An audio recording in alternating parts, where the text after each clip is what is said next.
Hello everybody, in this presentation today I'd like to take a look at what we call the Middle Ages or medieval world, focusing on three things central to everyday life: what people ate and drank, what they did in their spare time, and their attitudes to sex. Some of the presentation will make serious academic points about medieval life, whilst other bits could be described as being a little more whimsical. I hope you enjoy both. In some of the sections there is some material which you could describe as being risque. I'll let you guess which ones. At the end of the day though, we're all mature adults, so I hope no one will be offended. We still, at our age, the autumn of our years, like to think that we still enjoy sex, sport and drinking.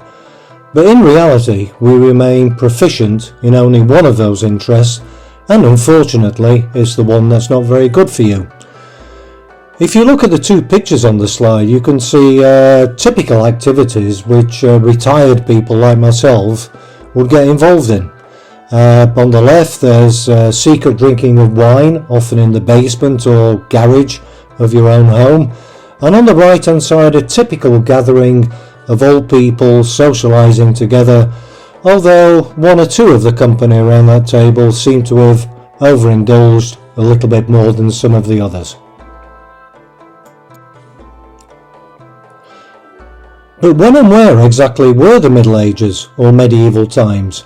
Much of the study of this period focuses on Europe, as European scholars were the most prevalent in the study of this field.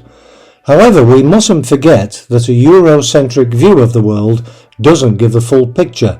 We already know that the Arabic world was rich with scientific knowledge during this period, and Spain, for example, under Moorish rule for 7 centuries, acted as a conduit for that knowledge to spread throughout northern Europe. Then there was China. Even within Europe, the experiences of the English peasantry were quite different from, say, their Italian counterparts, especially in sport, food and drink, and possibly sex. Please don't show this map to Vladimir Putin, as it contradicts his view that Ukraine never existed and was always a part of Russia. In the year 950, the western part of what we know today as Russia was part of a state called Kievan Rus. Muscovy as a state and the basis of modern Russia was not formed until 1283. Even at that time it was dwarfed by the Grand Duchy of Lithuania, which in the 13th century controlled vast parts of Poland, Belarusia, Ukraine and the Baltic states, as well as Western Russia today. The timing of the Middle Ages again is a little Eurocentric, as experts consider it starting from the fall of the Western Roman Empire in 476 until 1492, with the fall of Granada, the end of Moorish rule in Europe, and in the same year Columbus landing in America. It is of course a very long period, over 1,000 years, and although technological advances were rare, it was a very different world at the start and finish of that era. If you were to then place great moments in Arabic or Chinese history on this chart, it would indeed look very different. To emphasise the point that Europe was not the centre of the world in the Middle Ages, just look closely at this map of the largest cities in the world in the year 950. The only cities in Europe to feature in the top 7 were Cordoba and Constantinople. You can see enormous populations to the east and even in Africa and Central America. To put the European figures in perspective, around the year 1000, Cordoba had a population of 450,000, London 20,000, Paris 20,000 and Venice 60,000. Baghdad at the time was over 600,000 people.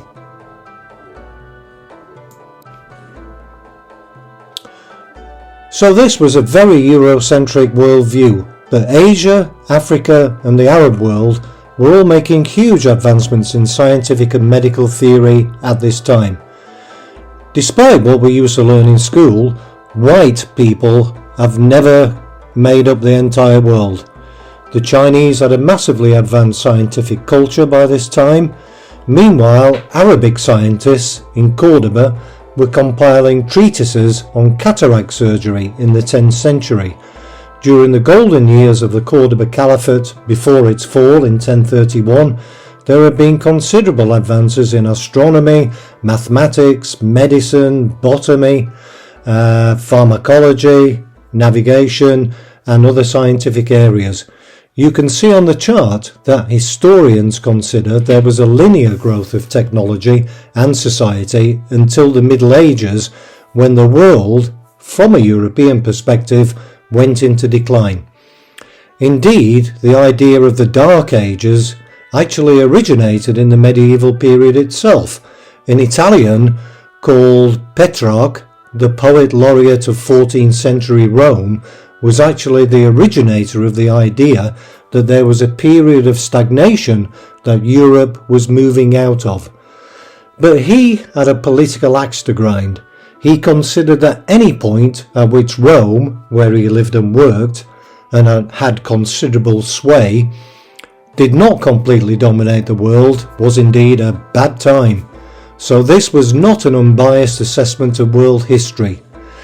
What strikes me personally is that this period to a large extent coincides with the decline of Islamic influence in Spain and the Mediterranean. But what of the word medieval itself and how we use it today in everyday life? It really doesn't have a very good reputation, does it? We can say that medieval has been used to describe anything related to backwardness, ignorance, lack of culture, unwholesome habits, barbarity, cruelty, fanaticism, horror, poverty, monstrosity, and violence. Images spring into our minds like the ones on the slide.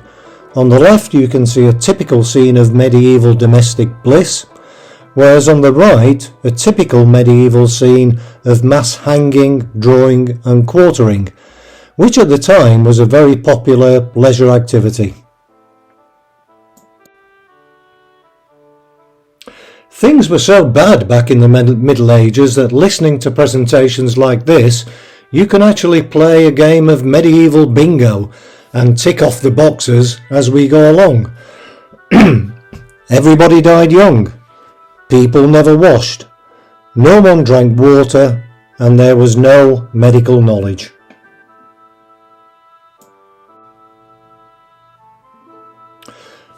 But what was life really like in the Middle Ages? During the High Middle Ages, the population of Europe grew from 35 to 80 million. That's between the years of 1000 and 1347, probably due to improved agricultural techniques and a more mild climate.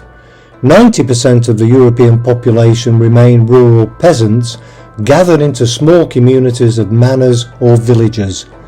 Towns grew up around castles and were often fortified by walls in response to disorder and raids from pirates and other outlaws.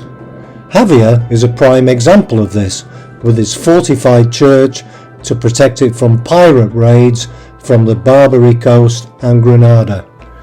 Daily life for peasants consisted of working the land. Life was harsh, with a limited diet and little comforts. Women were subordinate to men in both the peasant and noble classes, and were expected to ensure the smooth running of the household. Children had a 50% survival rate beyond the age of 1 and began to contribute to family life around the age of 12.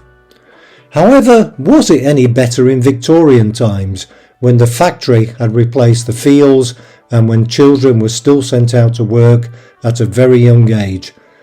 But let's start to take a more detailed look at some aspects of medieval life and start with our favourite.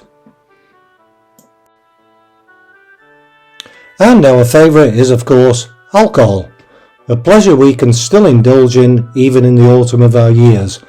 although it looks like the guy on the left in the photograph has indulged a little bit too much.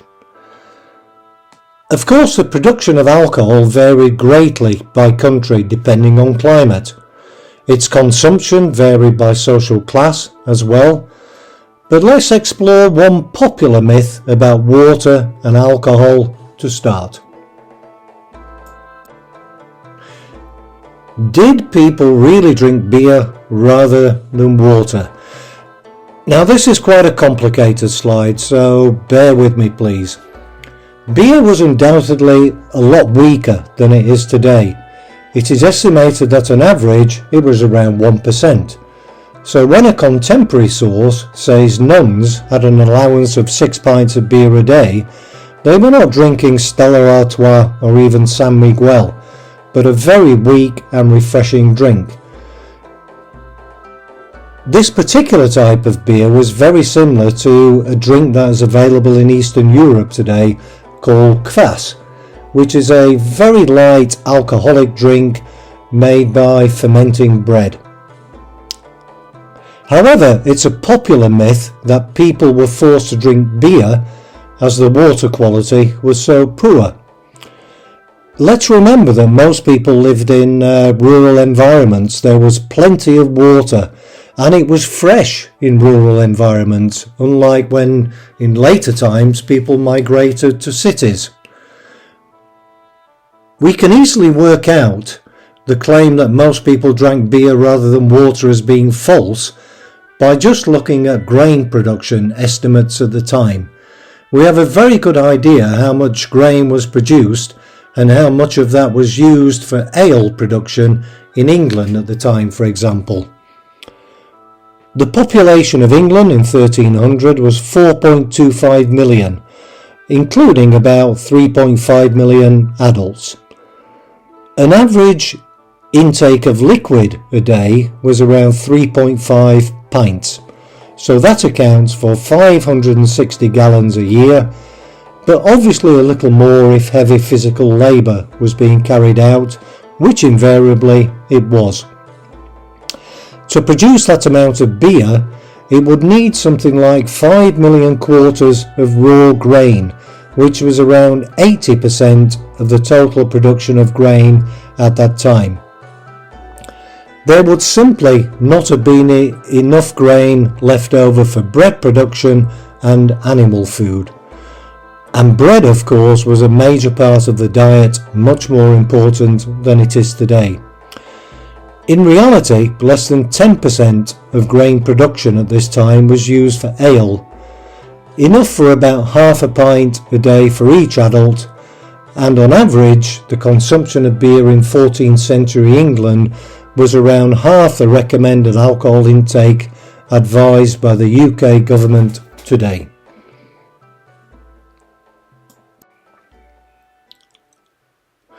But there were other drinks apart from beer, and wine was becoming increasingly popular. Wine was the drink of choice for the upper classes and anyone who could afford it.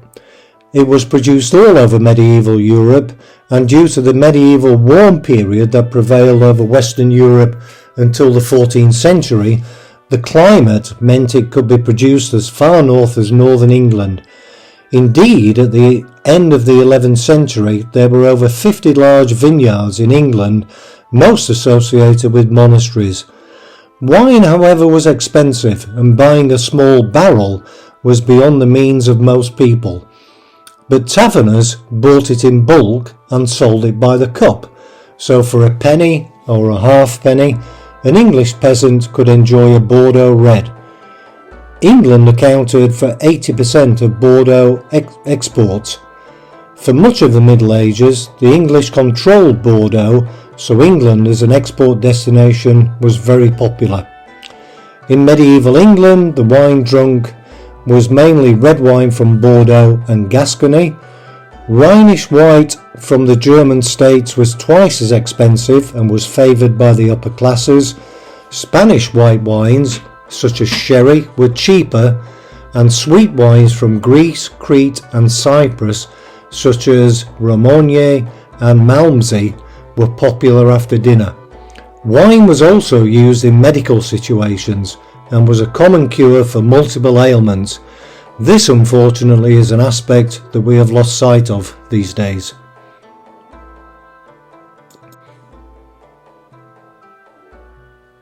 I mentioned the vineyards of England controlled by the monasteries earlier. After the fall of the Roman Empire, monasteries became the main centres of brewing and winemaking techniques. Home production of rustic beers continued, but the art of brewing essentially became the province of monks, and they carefully guarded that knowledge. Monks brewed virtually all beer of good quality until the 12th century, so alcohol in the Middle Ages depended heavily on the monks. During the Middle Ages, the monks maintained all knowledge of vine growing. They had the resources, security, and stability to improve the quality of their vines slowly over time. Also, the monks had the education and time necessary to enhance their viticultural skills. So throughout the Middle Ages, monasteries owned and tended the best vineyards. Of course, wine was necessary to celebrate the Mass, and the monasteries also produced large quantities to support themselves. People made most wine for local consumption, yet some wine trade did continue in spite of the poor roads at the time. But how much alcohol was actually consumed? While medieval people weren't inebriated all the time, they definitely got drunk on occasion. Medieval doctors even recommended hangover cures for the morning after a rough night. In the Regimen Sanitatis Salernitanum, a southern Italian medical school, doctors warned, if you develop a hangover from drinking at night, drink again in the morning, it will be the best medicine. That advice has really stood the test of time, hasn't it? Another cure was raw eel with some ground bitter almonds. This was prescribed to cure a hangover. I think personally I prefer the hair of the dog cure. The English court physician John of Gaddesden, who lived from 1280 to 1361, in his medical treatise, the Rosa Medicinae, recommended a testicle treatment. If anyone have drunk too much, if it be a man, the testicles should be washed with salt and vinegar, and if it be a woman, the breasts. Also let them eat the leaf or stalk or the juice of a cabbage with sugar. It wasn't just an English thing. The Italians got in on the testicle cure too. You could always try dried bull's penis or pizzle, which was a word derived from the Dutch word pezzel, meaning sinew, but was something Sicilians swore by to relieve hangovers. Alcoholism, how prevalent was it? But firstly, another question. Who likes football? Who can remember the Euro 1996 games, England versus Scotland, and Paul Gascoigne's goal celebration? If you remember, a week before the tournament, he'd been filmed in a dentist chair with his teammates pouring alcohol into him. That scene was reenacted on the pitch in celebration of his goal. When I saw this picture, it seemed to be a medieval version of the goal celebration. The church obviously had a massive influence over people's lives at this time, and in the Middle Ages the church regarded excessive consumption of alcohol as a sin, one of the 7 deadly sins, that of gluttony. However, we really need to separate out the rhetoric of the church away from the daily lives of normal people, and indeed away from the daily life of most of the churchmen, and then a different picture emerges. As well as being part of the sin of gluttony, alcohol could lead to other sins such as theft, violence and sex, as opposed to reproduction. We'll hear more of that later. But especially for women, alcohol was said to heat the body and arouse it to lust. So a dangerous thing. However, it must be remembered that alcohol, particularly in medieval England this time, was relatively weak. Beer was typically 1%, and distillation of spirits was not widespread until the 16th century. Wine was stronger, but it was more expensive and thus out of reach on a regular basis for most people. And grain production at the time indicated an average adult in England consumed 3 pints of wheat beer per week.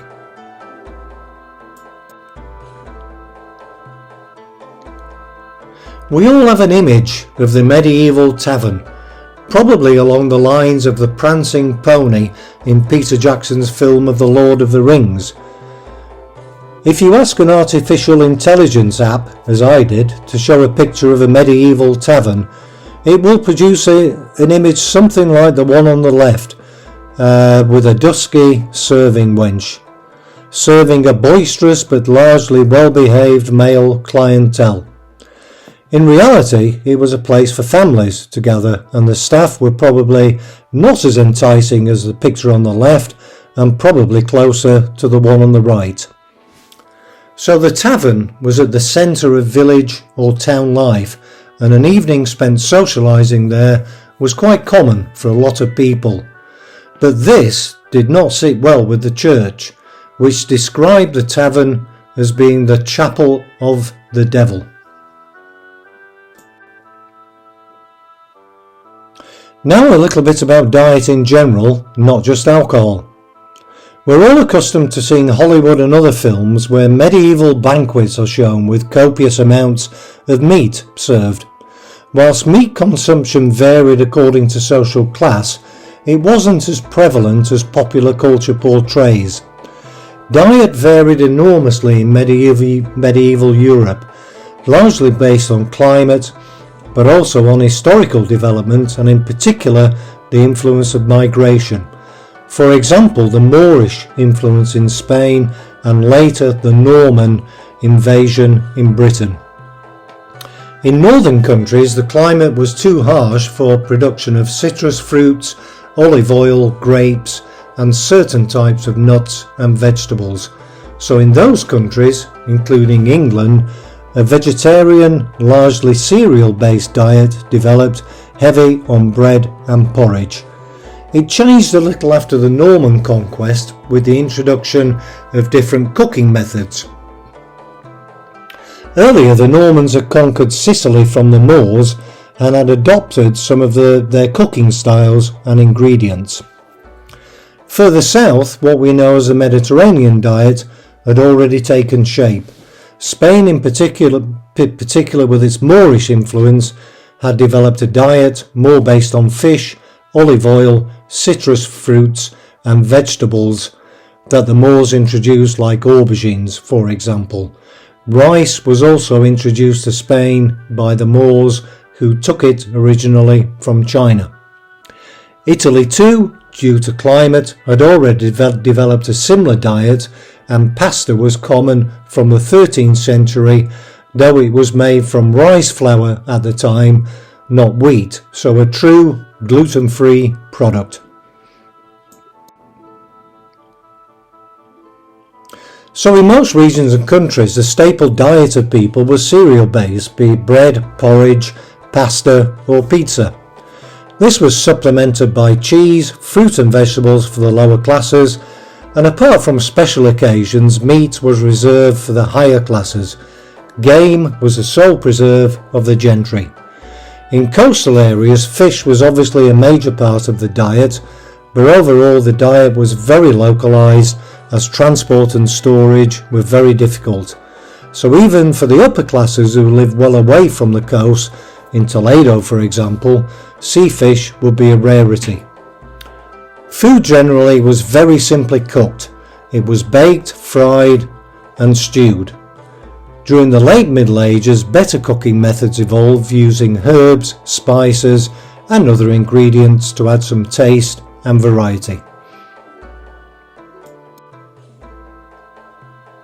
As in other aspects of life, the church played an enormous role in what people could eat and drink. This was common to all countries and all religions. In Catholic Europe, it was forbidden to eat meat for almost 1/3 of the year, so at times the diet was very frugal, sparse and boring. Generally, only 2 meals a day were eaten, a lunch and a light supper. Apart from working men and young people, breakfast was not very popular. Food was eaten either with the hands or a spoon. People often carried their own knife, which they would use to eat. It was only from Italy in the 14th century that the fork first came to be used. Most hot food was prepared over an open fire in the middle of a living area. At some stage, the fire was put against the wall and a chimney was added, as in this picture. But it was only from the 18th century that kitchen stoves became popular. In most towns and villages, there might be a shared oven where people could bring dough and bake it for their own bread.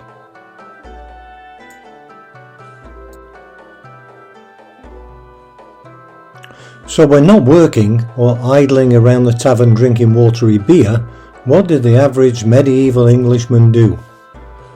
Sports at the time were largely based on combat. The whole structure of medieval society was built around the lord of the manor with his castle and army, there to protect the people so they could go about their lives and of course pay taxes up to the nobility. Popular were sword fights and jousting, particularly amongst the higher social classes, but archery was a sport accessible to all and had low entry costs, but was invaluable to the nobility and the crown. The Archery Act was passed in England in 1252, and all Englishmen between the age of 15 and 60 were by law required to equip themselves with bows and arrows. Areas were created locally for archery practice, and in particular the longbow, which could fire large distances, was popular.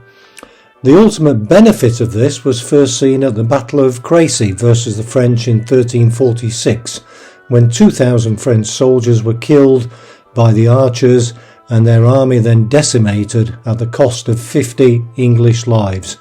And of course we've all heard tales about the Battle of Agincourt in 1415 and the impact of the longbow there.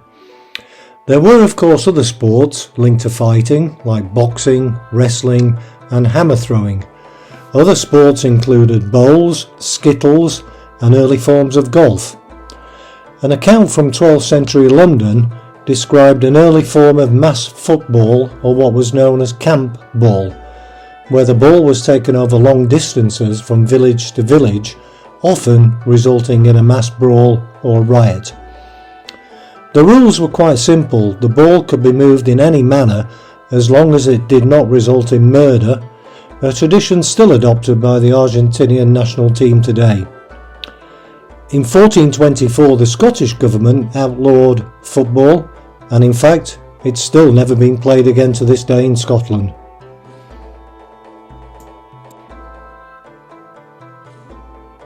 Of course, for the more peaceful folk there were more genteel pastimes. Chess was brought to England by King Canute in 1013 after encountering the game on a pilgrimage to Rome. In 1027 he ordered the execution of an opponent, the Earl Ulf, who had lost his temper after the king tried to take back a move. Lots of other European monarchs were keen chess players, and Ivan the Terrible of Russia died at the chessboard in 1548. Maybe Putin plays. The game originated in India but was spread wider by the Arabs. Indeed, the term checkmate originates from the Arabic for the king is dead, Shah Mat. Backgammon similarly was Persian in origin and spread into Europe by the Moors. Playing cards were made popular in 13th century Italy, but had actually originated long before that in China and again had been spread into Europe by the Moors. So now on to the bit you've all been waiting for. When looking at sex in the Middle Ages, what you need to be clear on is that sex did not exist, at least in England, until very recently. In medieval times, it was purely a process of reproduction. The discovery of sex in England was confirmed in 1963 by Philip Larkin in his famous poem Annus Mirabilis, as opposed to Queen Elizabeth Annus Horribilis, where he claimed that sex began in 1963 after the end of the Lady Chatterley ban and the Beatles' first LP.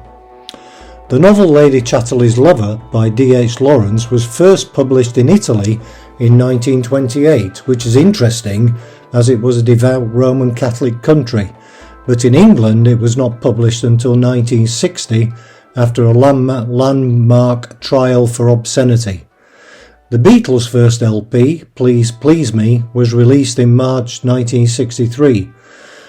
One does suspect that if the Beatles had tried to release Please Please Me in the Middle Ages, it would have met with the same fate as Lady Chatterley, as pleasure was not an objective in medieval sex, at least as far as the church was concerned. Medieval ideas about sex were heavily influenced by the church. The Catholic Church taught that after Adam and Eve were expelled from the Garden of Eden, sex became tainted by lust. Holy men were required to retain their virginity, as Jesus, the Virgin Mary, immaculately, and other saints had done. It didn't stop, however, the church recognising Mary Magdalene, a former prostitute, as a saint, and it didn't stop the rogue activities of many medieval holy men of all ranks. The church had many rules about sex. You couldn't have it before marriage or outside of it. Even when married, you had to be careful. No sex on a Sunday or even Thursday or Friday. None during Lent. None in the days leading to Christmas or certain saint days or feast days.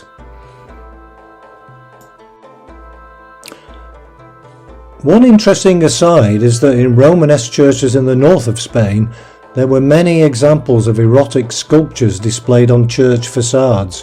Why is this? Some people argue it was a lesson on what not to do, which is hard to believe, as it's like giving a porn mag to a teenager and saying, don't do this. Obviously the teenager would go away and do what was in the photograph. Was it an incitement to have children when infant mortality was high? Were the figures traps to entice the devil? Or was it just a reflection of normal life? No one really knows. But there are still weekend conferences of Spanish experts debating this today. Nice work if you can get it.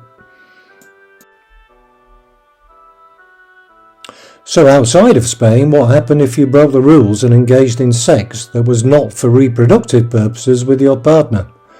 The church over time developed a complicated set of rules for its clergy as to what penalty or penance to apply for which sins. These were called penitentials. The church basically had the view that sex was not a fundamental right for consenting adults.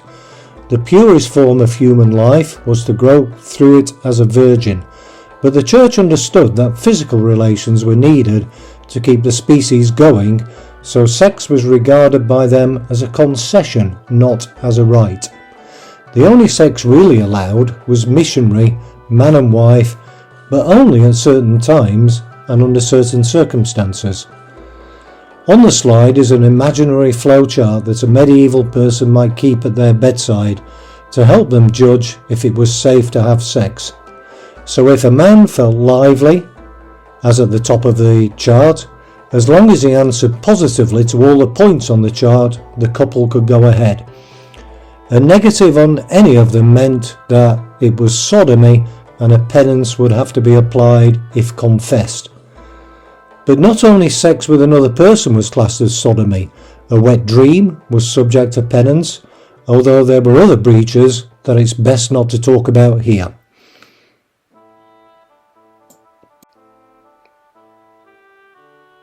One fundamental distinction is the medieval tendency to emphasize active, implicitly male, and passive, female sexual roles. Sex was something that men did to women. Outside of marriage, sex was viewed as fornication and sodomy.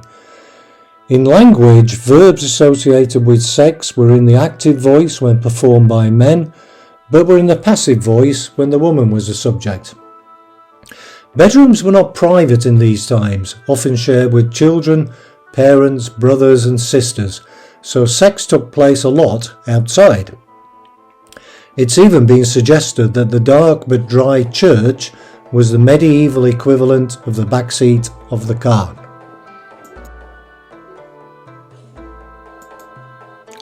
The clitoris was unknown in medieval times.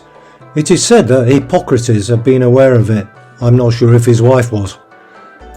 But it was an Italian in Florence, Pietro d'Abano, who wrote about its powers in 1476. In the picture that's just come up on the slide, you can see the moment of discovery, though the lady involved didn't seem to be enjoying it too much. I'm hoping she was actually dead when this great discovery was made. Today, however, some feminists argue that men have still not discovered it, though it has been spotted recently in Edinburgh, as you can see in this photograph. Town planning at its finest.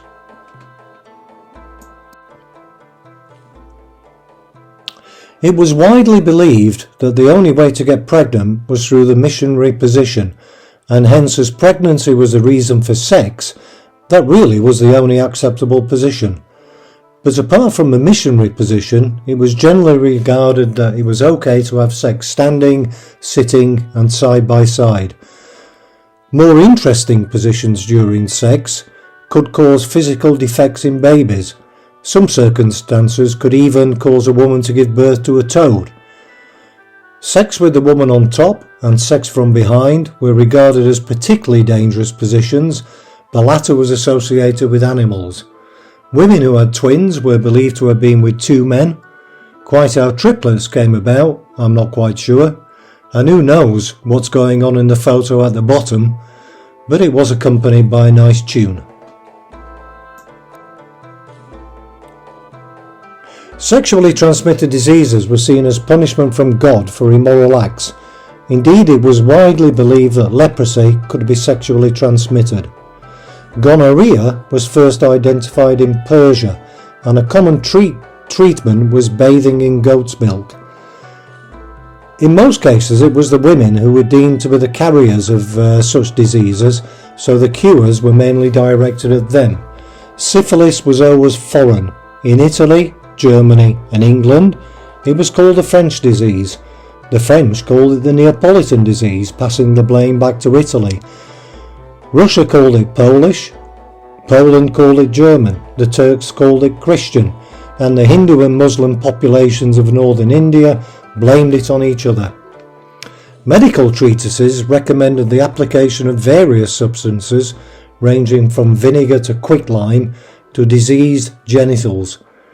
Men, as usual, often had an easier life than women, as a common cure for any sexual transmitted disease was sex with a virgin, so this was hardly a disincentive to get a sexually transmitted disease. I was particularly intrigued by the picture on the right. In some respects, one has to admire the man, but it does look a bit of a strange colour.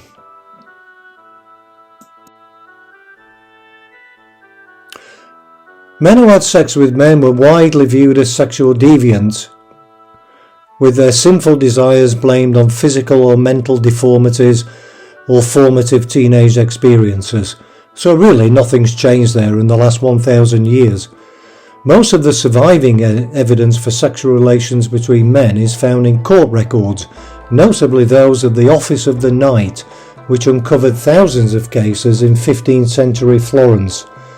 It's an interesting place to visit today, but in the 11th to 15th century it must have been an eye-opener, as there were 17,000 men in a population of 14,000 who were prosecuted for indecent acts. Most involved casual sex, but there were also some loving, long-term unions. Female-to-female attraction is almost, but not entirely, invisible. Cases such as that of Guercia, who was banished from Bologna in 1295 for having sex with other women using a dildo-like device, give us a tantalising glimpse of medieval life.